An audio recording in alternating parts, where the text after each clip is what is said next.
విధి. రాధ నాతో అంటూ ఉంటుంది, కృష్ణ నీకు విధి గురించి తెలుసుంటే దాన్ని నువ్వు మార్చేయచ్చు కదా అని.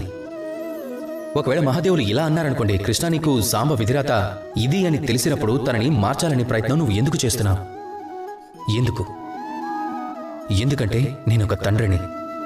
ఏ తండ్రి కర్తవ్యమైనా ఏమిటంటే తను ఏ స్థితిలో ఉన్నా సరే తన సంతానాన్ని సంతోషంగా ఉంచడమే. విధి గురించి నాకు తెలుసు, అలానే ఇంకొకటి కూడా తెలుసు, కర్మను మించిన విధి మరొకటి ఎక్కడా లేదు అని. అనుభవం చెబుతుంది కర్మల ఫలితంగా విధి రాసిన రాతని కూడా మార్చేయచ్చు అని. అందుకే ఒకవేళ మీకు జీవితంలో ఎప్పుడైనా సరే ఇది అసంభవం అనిపించినప్పుడు ప్రయత్నించడం మాత్రం మానకండి.